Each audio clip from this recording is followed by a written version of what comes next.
And we're live. I'm going to be doing a talk with Carrie Bennett. She is I'm not sure if she's a biohacker or I know she's involved in wellness. I don't know for certain exactly what she does.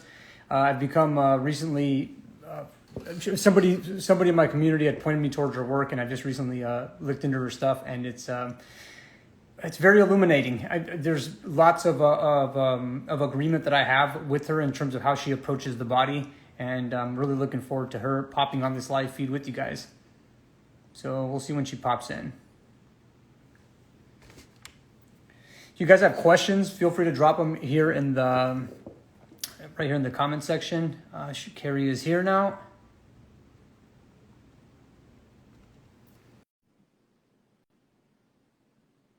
Let's see, is she here? Let me try again.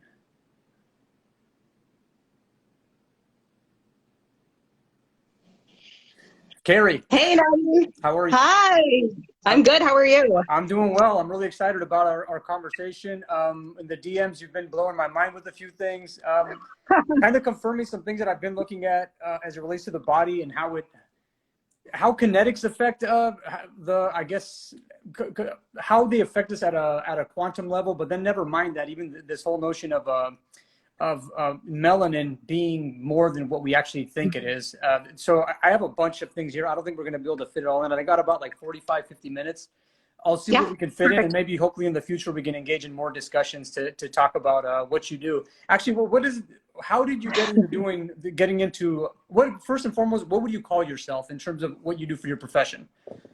So now I am currently what I call a quantum clinician and educator. So before that, I was a clinical nutritionist. I mean, that is by trade. That's what my master's degree is in. I owned a gym. Have really gotten into fascia over the past decade or so. Before that, I also studied and got certified in massage therapy. Before that, I was a college athlete. So I've kind of just been trying to gather as many pieces of the puzzle in terms of health as I can. And the quantum aspect is something I dove into about 7 years ago, and it's really stuck. Now a lot of people are talking about light, circadian rhythm, electron flow through fascia, right? And I really think it's kind of that connects all the dots together. Yeah, I got into Jack Cruz was the guy that got me into it. My audience made me aware of Jack Cruz, and the information that he was pushing was making sense to me because he had talked about this thing with relation to there being kind of half truths in fitness, where everything just seems to be like there's this half truth that exercise and diet are going to essentially kind of like figure everything out for you. And I always knew that there was something missing, something energetically was going wrong. And that food itself wasn't really going to be what was going to give me the energy source to help me get past some of the dysfunctions that I was going on with my body. As you probably know, I'm into biomechanics and correcting dysfunction and whatnot. And I was hitting walls as it related to my metabolism and things like that. I started incorporating a lot of this, quantum biology I started incorporating that, and it made substantial changes. I have so many, I want to start, I'm trying to think about where to start because I literally have a list of things here that I wanted to ask you. First and foremost, what should we know based upon what you've experienced? Forget about what I think. I want you to tell us up until right now, what do you think we should be exploring as it relates to our health and functionality? I think we need to recognize that we are beings that are controlled by light and electricity, basically. And that electricity is electron flow. The light is from the sun, hopefully. But now we have such modern, aberrated versions of the sun called light bulbs, called screens, called televisions. And up till recently, it wasn't even given a second thought that the light could be harming us. And so once you understand things through the lens of quantum biology, you recognize that our body is perceiving all of those light frequencies, its performance, it's changing its function, it's changing its tasks based on those frequencies and how they flow, right? They have to flow throughout the body. It's shifting from this biochemical perspective of, a chemical will fix my illness. Whether that's a pharmaceutical, whether that's a supplement, right? We have to switch from a chemical-based body of random biochemistry, which is what I was taught, right? To, the body is way too complex and things are happening too fast, too many tasks at the cellular level to be coordinated by random biochemistry. So that's where you have to look at things that are faster than chemistry, and that's light. That's fantastic. I think that makes so much sense. Why do you think that people aren't jumping all on board with this idea? Because you know, I looked into this about like 6-7 years back, and I thought it was going to just take off, but still you see everybody kind of taking a biochemical approach to trying to solve health. Why do you think it is not this hasn't really fully taken off? I mean, it has gained in popularity, but why do you not see like the most notable figures talking about something as simple as getting sun on your skin? I think it's because, number one, the mechanisms are, they don't understand the mechanisms. And Dr. Jack Kruse is who I ran across one of his blogs 7 years ago. And if you try to read one of his blogs, like he describes it, it's like drinking out of a fire hydrant, right? It's so much information. It's so complex that a lot of people just put it to the side. And basically he even said like, he's not going to dumb it down. And I'm competitive, man. So I was kind of like, screw you, dude, I'm going to figure this out too, right? You know? And so like, I've looked at his works, I've referenced the stuff that he's referenced, you know, and really started to dive into this. And there's so much to it. It just now needs to be communicated in a way that doesn't dumb it down, but can then be applied to the masses, right? Because this can be applied to your field. It can be applied to traditional medicine. It can be applied to massage therapy, right? There's so many fields we can apply it to that I think will benefit everyone. Absolutely. And I guess I'm going to kind of just get into, there was a question that I asked you, I think it was yesterday or the day before, regarding, what was it? It was about essentially the piezoelectric effect happening inside of the body, and that our kinetics can actually drive, that we can feed our body energy through our kinetic energy. How did you, where is there research to back this up? And I guess the most important thing that I want to ask, because in science, everything is about probabilities, trying to find the highest probabilities of success. Do you think there's a possibility of this being the case, or is this a probability that this is the case in your estimation? The idea that we can transfer our biomechanical force into feeding our mitochondria's energy. I think it's happening currently as we speak, if we're connected, right? I think it's actually the mechanism of action that gets overlooked because we like complex biochemistry. We like complex molecular pathways. Doesn't work that way. It's cool to study, but it doesn't work that way. So I really think that okay. Nerd alert right here. Like, I love it. Right. And I'm a nerd in my own way, I study other, I'm kind of more into the social sciences than I am even into human health. So for me, I like to study more, get more into psychology than I do into actually the physiology and even the biophysics of whatnot. So that's why it's probably good that I talk to you, so you kind of give me some of the shortcuts and whatnot. But yeah, sorry I cut you off. No, it's perfect, right? So like, to go back to your question, you have to ask yourself, are there sentient creatures that respond to their environment without a nervous system? Yes, like a sea sponge, right? Absolutely, right? Bacteria, right? There's creatures that can respond without a nervous system.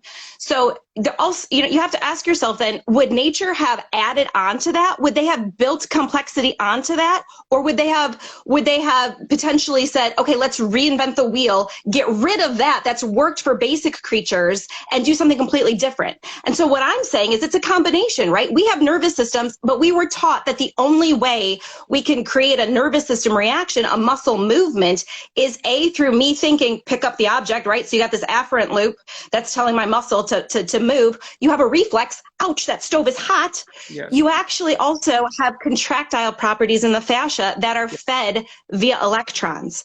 And so you have to recognize that our fascia is just basically this repository of electrons, and it can also respond in response to like a hard compression. It can constrict, it can store, and someone who's had a trauma, you can actually de-innervate that area, right? And you can completely block off flow. And so there's a lot of things with our fascia that we've completely written off because we can't really see it and study it in real time.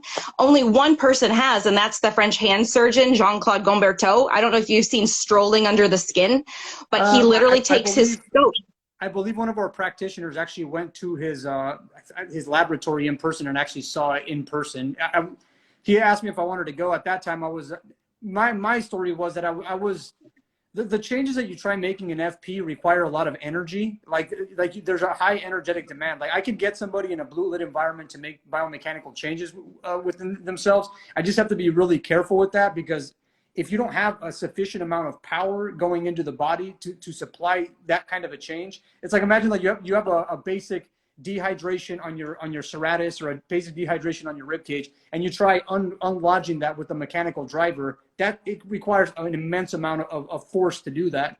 And so what I was doing was figuring these things out, and then finally I was figuring some things out that were getting really deep into correcting my mechanics, but I felt like I was on a metabolic deficit. So I tried doing things like following Ray Peat and things of that nature, and it was at about that point where I was kind of like, I had almost like nosedived with my metabolism, that I was like, okay, I need to get in the sun. And I had an opportunity to actually go to this guy's this laboratory. They had invited me to go out, but I couldn't go because I was like, I couldn't fly. I didn't want to douse myself in any more radiation or anything like that. So that's why, unfortunately, I didn't get to go. But yeah, I did have a practitioner who actually wound up going and talking to this, or actually seeing it in real time.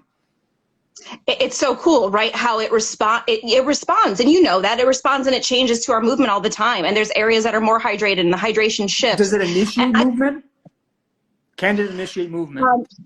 So the answer would be, I don't know if it can initiate it, but I think it can take over for athletes and performers when they're in the zone.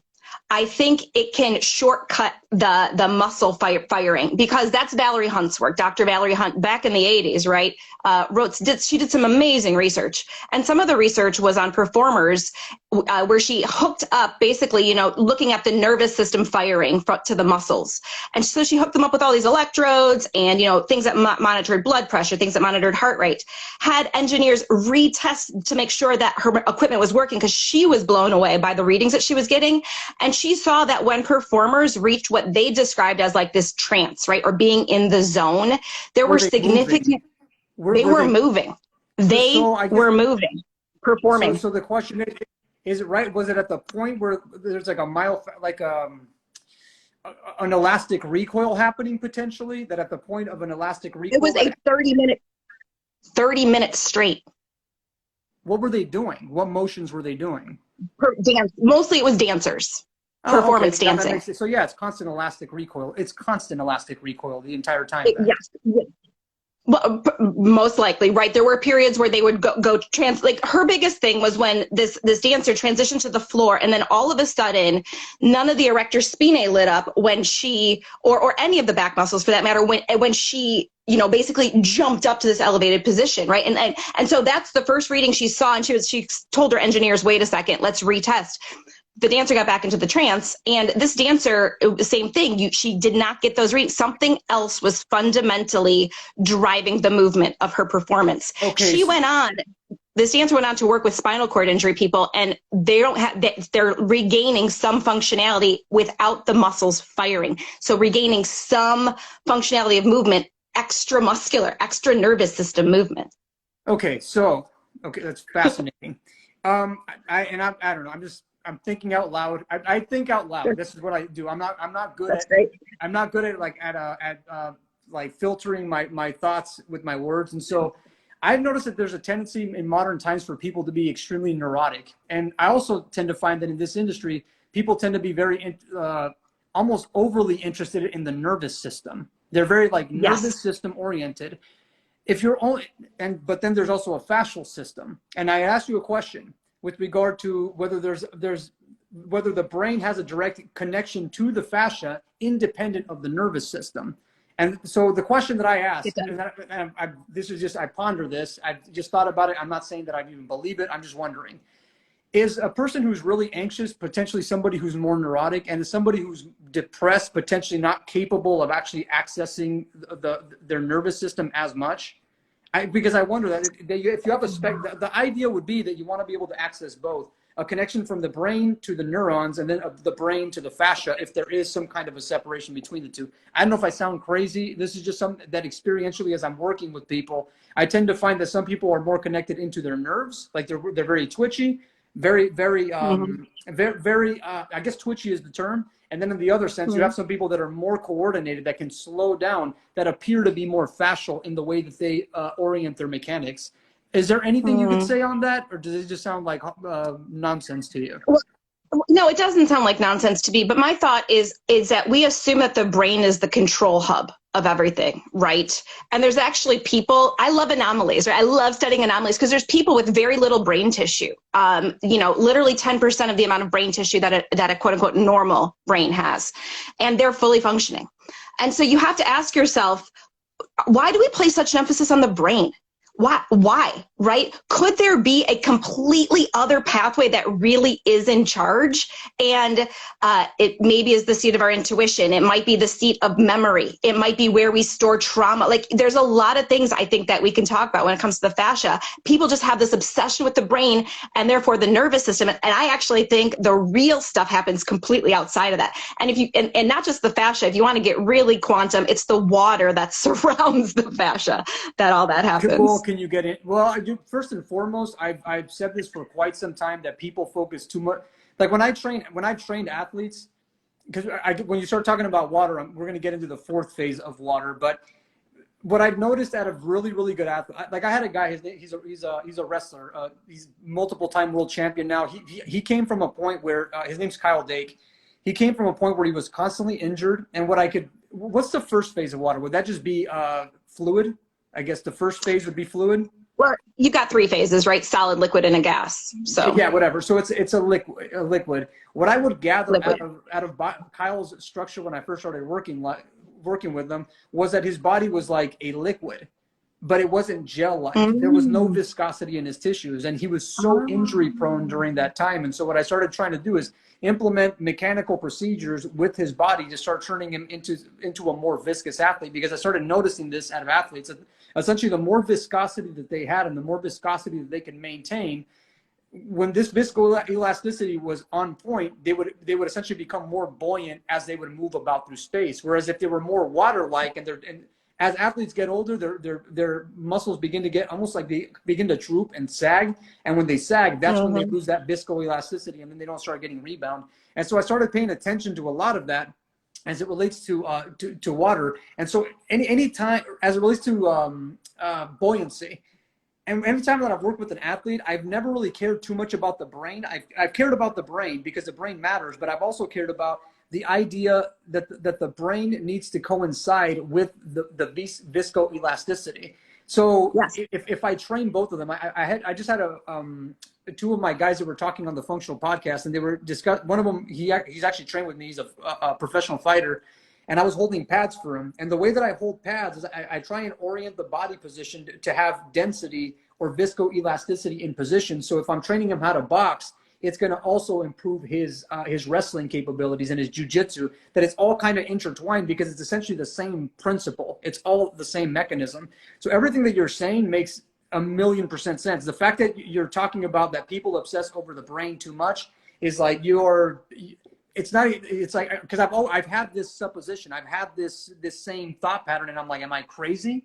Am I the only guy that's seeing this? Because, everybody and their mom talks about the brain, to the brain nervous system to muscle connection. And I'm like, but what about the viscoelasticity? What about the structure of everything? And the fact that I'm assuming you're going to start getting into the fourth phase of water. Sure.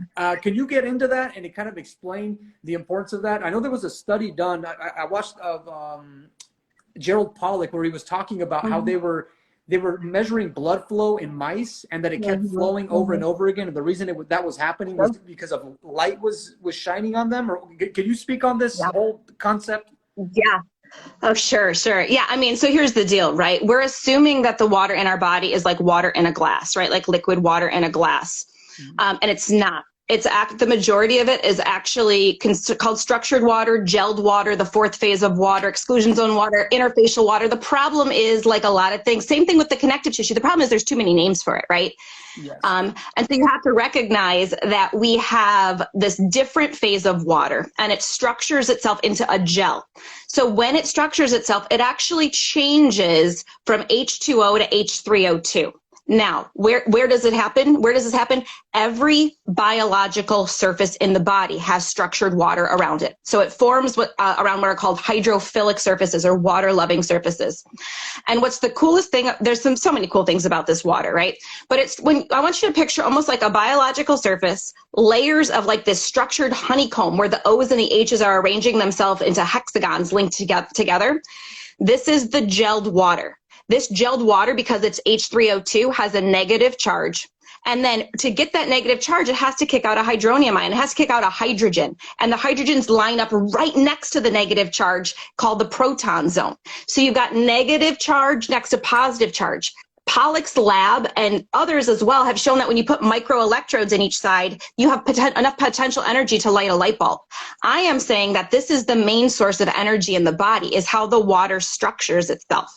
And then it's called an exclusion zone, right? Exclusion zone, because it literally excludes anything that's not an electron or a photon of light. And so what happens here is that now you've got a channel through which information and energy can flow. When you have that channel where information and energy can flow, that's where you have an interconnected network, because it surrounds the entire fascia. And we have to remember, fascia, we can feel it in its broad sense, like on my iliotibia, you know, and it actually goes all the way down into my extracellular matrix's fascia. There's proteins that cross into the cell that actually connect the outside of the cell to the cytoskeleton. So that's like microfascia to the nuclear matrix, microfascia. So this is just one gigantic interconnected highway of exclusion zone water that funnels electrons and photons. And by the way, those protons channel themselves in something called superconductivity, so without resistance at the speed of light. And it makes a battery of energy. So if we're not talking about this whole aspect of how the body operates, we're really missing out on a huge portion of human physiology, in my opinion. Well, I guess now I have a question. So you're saying that this easy water is kind of like our battery acid, like the battery acid to the battery. Okay. So with that in mind, in how many different ways can we actually put energy into this easy water inside of our body? Is there like a multitude of different ways to do it? I think we talked about kinetic energy being one of them. The other one would be the sun, right? Yes. Yeah. So there's a couple different ways that I'd like to. What are the ways that you're aware of how we actually re-energize this area, this exclusionary zone? Great question, right? And so there's two wavelengths of sunlight that really do it. So that's something to pay attention to. In the infrared region of sunlight, right? So just outside of the color red, when you see it through a prism, is infrared. That actually can expand the EZ, this exclusion zone, fourfold. Now, ultraviolet light. That's when I have a question about. Yes, keep going. This is good. Okay. When it strikes the exclusion zone, because remember, photons can interact with this exclusion zone. So when ultraviolet photons interact with this exclusion zone, it creates something called a plasma of free electrons. So it's basically Einstein's photoelectric effect in the water, right? It kicks out electrons in this plasma of free electrons. So sunlight not only builds a bigger battery with the infrared, so 4 times the size means basically 4 times the charge, plus you get free electrons from the ultraviolet. And so sunlight's huge. Sunlight's huge. Okay. The second part that you, go ahead. I want to, before you go into that one, I'd like to get, because I still have questions about the UV. So you're saying that, okay, go ahead. Could you explain again? You gotta have to dumb it down because I'm not on your level. Sure. How does UV, so essentially infrared expands the exclusionary zone, correct? It makes it bigger. Mm-hmm. What does the UV do? Does the UV actually, what does the UV do? Well, let's talk about the penetration depth of the light, right? Infrared can penetrate almost all the way through the body. Yes. So infrared can really expand that exclusion zone everywhere. But UV light can only penetrate the skin. But because this is an interconnected network, when we have our skin in ultraviolet light, we're creating this plasma of free electrons. It's called quantum electrodynamics. It's really crazy to understand how a plasma of free electrons is created, but it's been proven time and time again. If anyone's interested, look into Giuliana Preparata and Emilio Del Giudice's work. It's really, really amazing. And so you get this effect on the surface of the skin. So I have how many skin cells here? How many of them are surrounded by this exclusion zone water? I stick my skin in the sunlight. This plasma of free electrons then can go anywhere in the body. It gets created because of the energizing photonic effect of the sunlight. So it creates these free electrons that then can be used anywhere in my system and can be funneled anywhere, because this is an interconnected network, we call it. I call it our quantum superhighway. It goes everywhere. So is this why melanin is important? Because melanin is what enables you to divert the electrons potentially, or no? I'm probably getting melanin. questions. No, melanin's a different. Melanin is a different energetic effect from sunlight, right? Melanin is a different pathway. Melanin actually, the exclusion zone water doesn't split water like photosynthesis does. Melanin actually splits water like in photosynthesis to drive a completely different energetic pathway, making molecular hydrogen. How does that one work then? Sorry, I know I'm all over the place. No. It's important to understand because you have to recognize how many ways we have in our body to interact with the light for really important processes. And the fact that then being indoors can really screw that up. So melanin is found all over the body, right? It's found in our skin. It's found tons of it's in our eyes, in our brain, in our heart even, right? We got melanin everywhere, in our inner ear. And so what happens when ultraviolet, well, actually a lot of different frequencies can do this because melanin is a dark pigment because it can actually absorb and hold more light, right? So there's less reflection of colors, right? And so when strong enough light strikes melanin, it actually does something called dissociate water. And a dissociated water molecule actually transforms it into its gaseous components, its gas state. Molecular hydrogen, molecular oxygen. Molecular hydrogen is like this popular supplement, right? What was that? That's what you put up today, right? You put up a post on that. That's what I put up today. Yes. Yeah. Keep going. Sorry. So no, it's fine. So molecular hydrogen is a really popular supplement that's been studied, right? But the body has its own way to make it. We actually have a couple of different ways to make it, but we have our own way to make it via this particular cascade of melanin production. So like we have this idea that to vilify the sun, we need to vilify our skin tone getting darker, because that somehow is creating damage in our body. And it's the exact opposite, right? We're able then to maximize these reactions more and more as we expose our body to the sunlight. That's the funny thing is I've always noticed that whenever I've been darker, I've always felt like substantially better. And I'm like, like let's say if I've been in the sun for a little while, I get dark. Like my body I'm very inclined to tan very easily. I just get in the sun for a while. I mean, now I'm finally actually getting, and this is going to be another question that we'll maybe get into. Let me write that down. How long? Sure. Much is too much. I just noticed that I feel a lot better whenever I'm dark. That's all. I've always noticed that as being the case. So I guess that's another entirely different pathway. Maybe we'll go back into that later on. What's another way that we can actually energize the exclusionaries? Yeah, let's go back to the water, right? Yeah. Great. So we know, like, I think everyone's familiar with the concept of earthing or grounding. And so that's basically the fact that the Earth's surface is electron rich, and electrons will flow from an area where there's more of them, the surface of the Earth, to an area where there's less of them, the human body. So our skin can semiconduct electrons, it's called. So anytime our bare skin touches the Earth, we pull them in.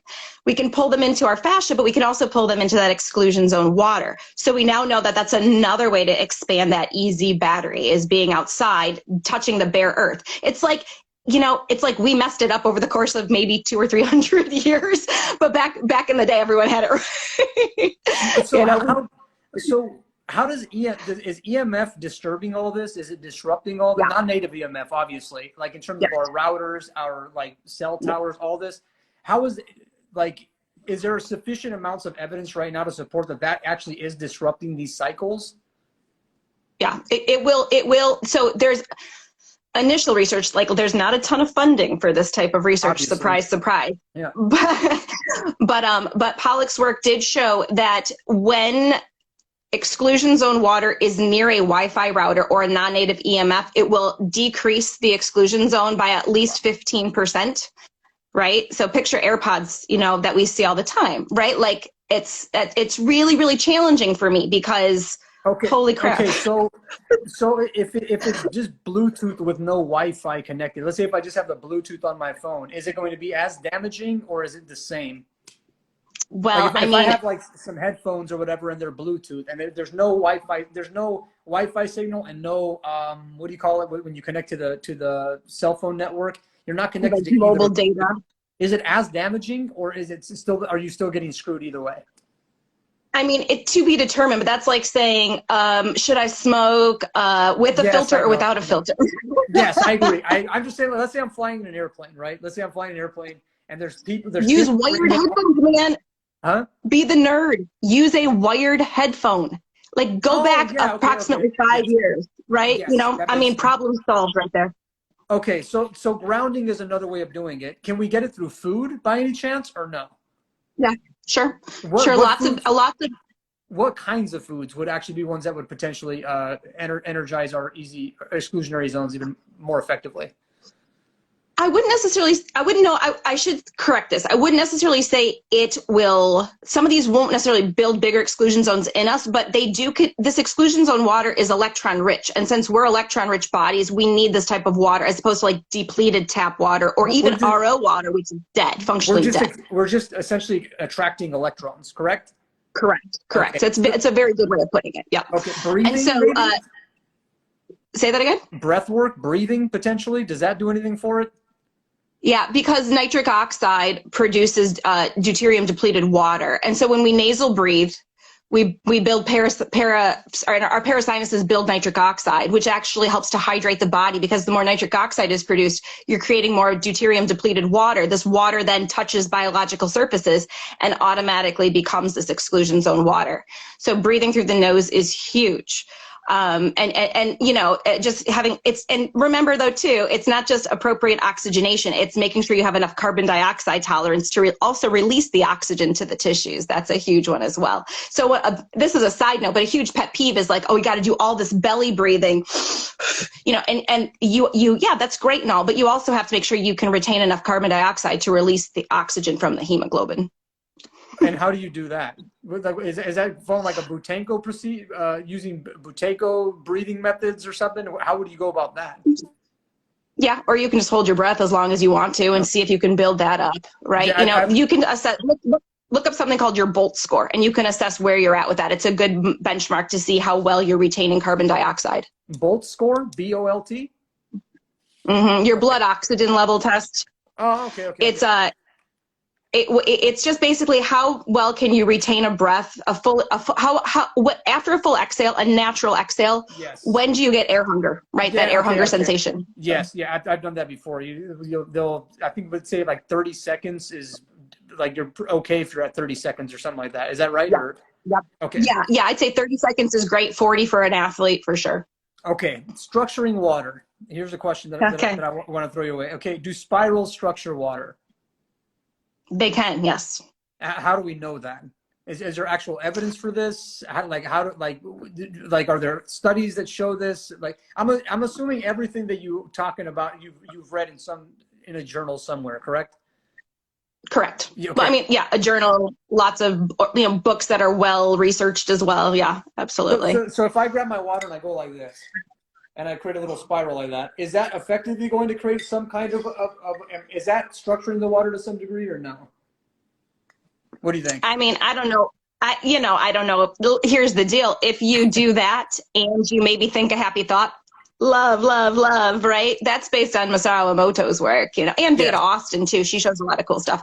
So then I would say, like, when in doubt, the best way to structure water, make sure it's got minerals in it, because minerals will naturally build exclusion zones around them. And then think a happy thought, right? There's a reason people, prayed over their food, said a blessing, whatever it was, right? There's a reason people believed in positivity to heal the body. And part of it has to do with what it does to the water that we consume and the water network of our body.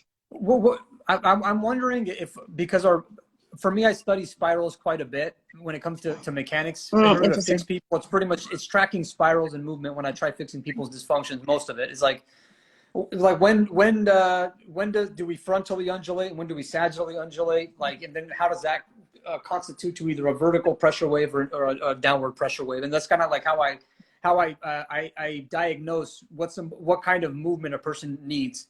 And so interesting. Yeah. It all follows spiral dynamics. And I've wondered if spirals themselves are why we actually have some part into doing the better I could get athletes to spiral, the better I can get them to understand spirals, the more it seems like it builds exclusionary zone water or that viscosity that I'm looking for in athleticism. Does that sound like it could be a possibility? Well, Let me tell you, if someone is already wants to spiral in one way, that's probably dehydrating. So you want to make sure that they can spiral right in the other direction. Right. Exactly. And then yes, that will, because we know that when you compress the fascia, when you move the fascia, it imbibes itself with water, right? And that water is exclusion zone water. Compression releases hyaluronic acid into the tissue. So if there's some form of compression or shearing of some sort, you're going to also then stimulate those fascia sites to release hyaluronic acid, which that's why it's in beauty cream, right? To pull water into like a wrinkle and plump it up. So it'll plump your fascia just endogenously because it'll imbibe it with water. Yes, absolutely. And, now a transfer in nature, right? Did I cut off? Carrie, yeah, you cut off just shortly. Could you say it again? Sorry. Yeah.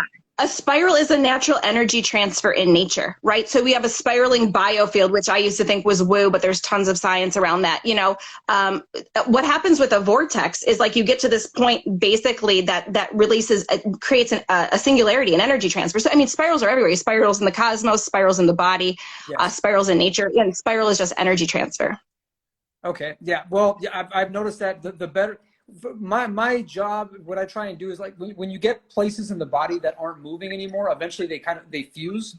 And essentially my job is to try and get people to unfuse areas that have been fused by slowly pushing water into those areas so then they can begin to move again. And so it's like that all operates within the confines of spirals. I want to actually move on to another topic as it relates to skin cancer. Getting in the sun, people who are concerned about getting into the sun because they may get skin cancer and they're trying to avoid it because of that potential danger. Why do people get skin cancer? Okay, number one, not medical advice, right? Yes. Number two, what back I would say mid last century, right? A lot of studies were done using ultraviolet light in labs. So for example, one study pried monkeys' eyes open, dilated their pupils, and then shined a single narrow band ultraviolet light into their eyes. And then they said, oh yeah, look, it causes damage. Oh yeah, look, that's precancerous cells, right? Same thing with the skin. So from those research studies, we've really vilified ultraviolet light. I would say that it's when people misuse light, that is when you're gonna start to get cancerous growth. But the body has a process to remove cancer all the time, right? It's called apoptosis and autophagy. Yes. That relies on, you know, appropriate sleep, high melatonin levels when we sleep. So we have to be able to make sure we recognize that we're meant to interact with the light. And yeah, if we do get a little bit of metabolic damage, oxidative stress, whatever it might be, we have so many pathways to clear that. I find it very interesting these days that there's so much research actually showing that LED artificial lighting that's dominant in the blue wavelength that looks nothing like the sun spectrum is starting to be what doctors are saying, oh, this can cause cancer too. So is it because we were burned when we were a kid and that's what's causing cancer? Or is it because we've really altered our light environment in so many ways that's what's driving it?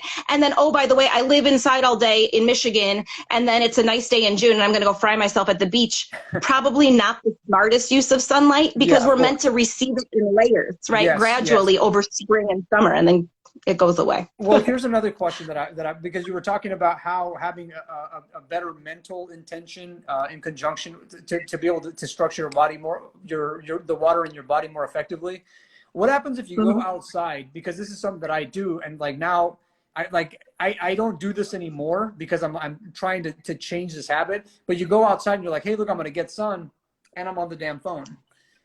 So let me. This is the question that I asked. Let's say you're like, okay, I got a bunch of work I got to do. Like my job is, I'm managing a bunch of different projects, like all kinds of different things that I'm doing. And the question is, do I get outside and work on my phone or a computer, or do I do it indoors? And then do I try and find time away from it? Like, No. You're way better off using your screen outside. Now, in an ideal world, you've got like an Ethernet plug and an adapter for your phone, right? But you're still better off because if you're barefoot grounded on the earth, you get something called the umbrella effect. So Earth's electrons, you know, they flow through you. They really do provide, you're getting the sunlight, right? So you are getting some non-native EMF protection that way. So that's one thing to be aware of. The blue light from a screen will not affect you anywhere near the same way when you're in full spectrum sunlight and you have all of the frequencies in your environment, right? So that's something. So I would always say if you can. I'm just wondering this: if you're really stressed out and you go into the sun, is it as good for you as if you're really relaxed? You see what I mean? Mm-hmm. Yeah, Like, I mean, I think fear can harm people in many, many ways. So I but think that there's always the component of fear having an issue. I think the issue with a lot of people when they go outside, when they fear the sun, what do? They're wearing sunglasses, and our eyes are actually how we signal tanning in our skin, how we signal UV protection in our skin via urocanic acid. And so if we're fearful of the sun to start off with, and we go outside with sunglasses on, then we're actually more likely to burn because we're not signaling to our brain the amount of light we're receiving to build up the layers to protect us. okay, so you talked before about grounding. I have grounding, like I've been using grounding mats for like I think like the last 3-4 years. Some people have said that actually, let's say if you're in the city, that if you ground and there's like dirty, I'm sure you've already heard of this. It's like it's bad EMFs that are in the ground. Is there a potential that we may end up taking in those electrons through the grounding mat onto our bodies, or are we going to take the Earth's grounding more so? So if you're talking about barefoot in a city, is that what you're saying, or indoors in a Barefoot city? in the city, or on a grounding mat in the city. You see what I mean?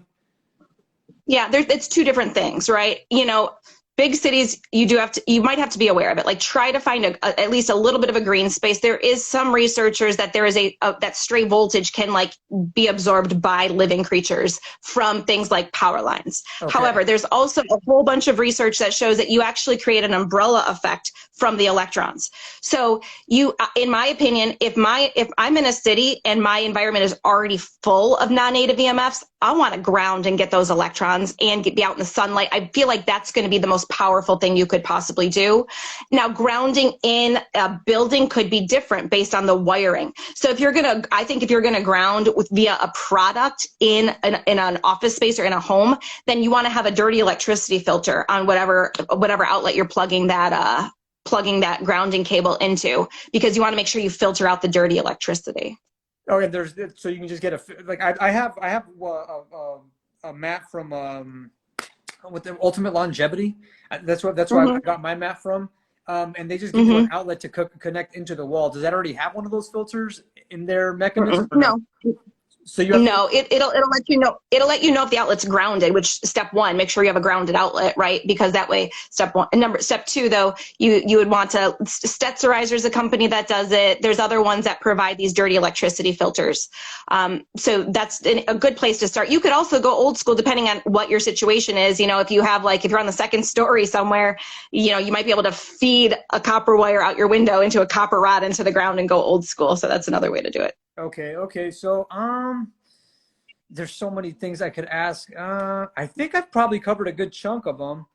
There was a post that you made that I thought was really great, where you said that if somebody's dealing with inflammatory disorders, that they shouldn't just default to doing a detox, that they should redox before a detox. And I found, but then I also wanted to extend that even further, because back in the day when I was having my it kind of helped me, but then I started finding that it was doing more damage to me. Is I was doing ice baths, and I was finding that they were actually kind of being counterproductive to me, and they were actually almost exacerbating some of my inflammation. And I think a lot of that had to do with the fact that I'm supposed to probably be in the sun more than most people based upon what my genetics are. And I was doing that. I felt like I was kind of like in somewhat of a metabolic deficit. I had a low redox, and that it was hurting me. So I wanted to ask, for one, why you redox before detoxing and why you do that, and then I wanted to also see what your thoughts were on the effects of cold exposure if you have a low redox potential as well. Interesting. Yeah. So you redox before you detox. So why do people choose to go on a detoxification pathway? Well, generally they think that there's some inflammatory process happening in their body, and they're trying to get rid of the inflammation, which you do. You want to modulate the inflammation. You want just the right amount for your body. However, when someone is typically trying to detox, what's going to happen is they have a ton, they're going to actually generate potentially more inflammation. They might try to overload their mitochondria, which are one of the things that they need to support. They might try to overload their mitochondria before their mitochondria are ready. And so the idea is, if you've got an unchecked inflammatory thing going on, you have to gather a ton of electrons, because electrons are the currency of the body, right? Electrons are what we run on. It's not carbs, fat, you know, it's like, that's a step up. Those are actually made of electrons. that we use, right?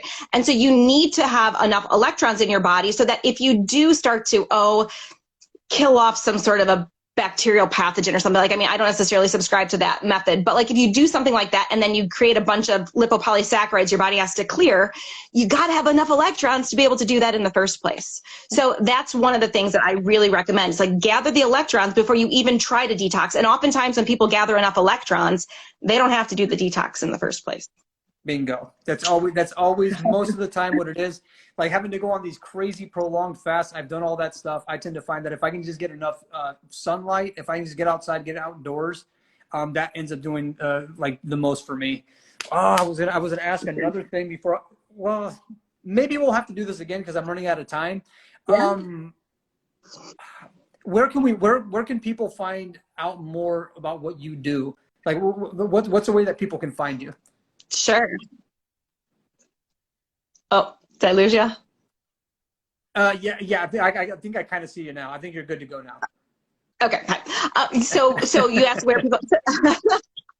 I really try to post every day on Instagram. So on my Instagram account, I try to distill this kind of tough science down into some really manageable chunks for people. I do in my bio. You'll see all my. Like that? Any plans? No, I'm in the process of. So stay tuned on that. Yes. I have a bunch of online courses, though I do. So go to my bio link and you'll see. If people are interested, I actually do have one that just so happens to be scheduled for July, which is called Quantum Connective Tissue for Body Workers and Movement Therapists. So it's really all about the fascia, the energy flow through the fascia, what's destroying it these days, what's building it. So that's a 3-hour workshop. But there's a bunch of other courses too that and webinars and things that I've taught on this stuff that really get people interested. Now, if you're a practitioner and you want to jump right in, I also teach a certification program through the Quantum Biology Collective. And so you'd contact them via Quantum Health TV. That's starting soon. This next round is starting soon. So just be aware of that. And yeah, I mean, otherwise, if ever you need to get a hold of me, make some comments on my post, shoot me a DM. We can figure stuff out. I think this is information that everyone can apply regardless of what your profession is. This isn't about my way is better than your way. It's about, no, this will only enhance what you do.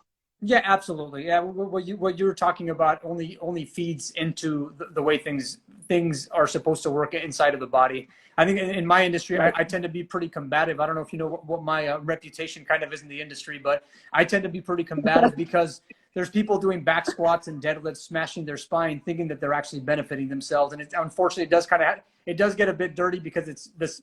The people that are the most scientifically minded are the people that push that kind of information the most dogmatically. And from my experience working with people, it couldn't be further.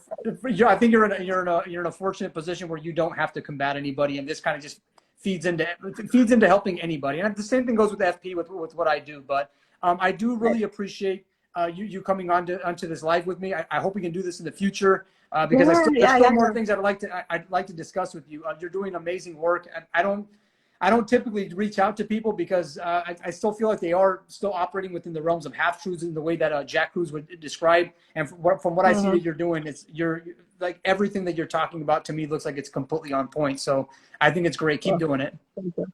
Thank you, Nadia. I really appreciate this, man. It's so nice chatting with someone else who really gets the human body on a different level. So thank you so much. Actually, no, I have one more. I can't let you go yet. I have one more. I got to get this one.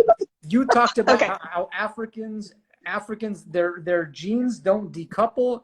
We have talked about this. Mitochondria. They're mitochondria. Okay, so guys, this is where I'm coming at this from. I feel that potentially we kind of have to. I'm not saying that we have to become African, but I'm saying that we kind of need to move in that. I'm trying to move myself to get as dark as possible, and because it seems like there's something about African people, when I look at their structure move, when I see it function, it just doesn't look the same as other people from a biomechanical standpoint. It just functions better. It's not every African structure, but there's a certain spinal type that I look at that is very, very interesting to me. When I had mentioned that to you, you had said that there is a difference between potentially Europeans and Africans as it relates to their mitochondria. And you have to look at the mitochondria, right? Because mitochondria are inherited on the mom's side. So you can't necessarily go just by how someone's skin looks to decide this. Okay. Back in the day when I trusted like DNA gene testing and stuff, I actually had mine done. And so I know what my mitochondria type is and where my maternal origin of mitochondria came from. So we can trace someone's mitochondria back 10,000, 20,000 years. Just so happens that the original mitochondria came, you know, in the East African Rift. Yes. And so those mitochondria never had to adapt to the cold. So they're really good at just being grounded under the sunlight and flowing electrons through the electron transport chain and generating tons and tons of energy. Whereas when those mitochondria, such as mine, that came from more northern European ancestry, I had to be able to generate heat in the winter. And my mitochondria can generate heat by kind of slowing down or uncoupling electron flow and releasing heat. And so my mitochondria can bounce back and forth and do both. They kind of have to, whereas other people's are just really good at electron flow, depending on where they came from. And so generally people who have really amazing electron flow have a high athletic potential. And the ability to continue to keep a hydrated tissue and things like that, because they're flowing electrons to make water, they're flowing electrons to make ATP, they're breaking a bond of molecular oxygen there too. I mean, they're doing a lot of things that generate a ton of energy in a very efficient way. Okay, so darker surfaces attract more light, and whereas lighter surfaces reflect it, correct? Yes or no, right? You can look at it that way. You know, I think what you would say is that is there a potential for that with humans? If you have darker skin, you're going to absorb more light. More melanin, you'll absorb more. You'll be able to absorb more light. Yes. So essentially, you're being energized more when you're in the sun. So if you have more melanin, that gives you a higher capacity to absorb more electrons. Correct? Kind of. I mean, like, here's the deal. That's too simplified, right? Because it's about absorbing the infrared light to expand the exclusion zone. It's about, you know, what if you're getting the frequency of ultraviolet, what's happening, what time of day. I mean, there's a little bit more nuance to it than that. A lot of it just, what you're talking about in specific has to do with the fact that, do my electrons just flow really efficiently, or do I have to have the potential to generate more body heat at some point? And so that might be why cold therapy, back to that, wasn't the best for you. You might have a mitochondrial it's called haplotype. You might have a mitochondrial haplotype that doesn't necessarily create a ton of heat for you. And so it might have been creating a little bit more stress response, a little bit more of an effect in your body that you couldn't heal. Whereas someone like me, I need the cold, right? Like, yes. After a warm summer, I need the cold to almost like go through a healing phase because my mitochondria expect that. And so you have to kind of look at it like that. You can't necessarily, it's nice to simplify. You can't simplify it that much. Okay. I tried and see. Well, I'm glad that you kind of cleared that up for me. Anyway, I do appreciate you for coming on, Carrie. We'll have to do this again in the future. Yeah, I'd love to chat again. Thanks so much. Thank you. Take care. See you. You too. Bye-bye. Bye.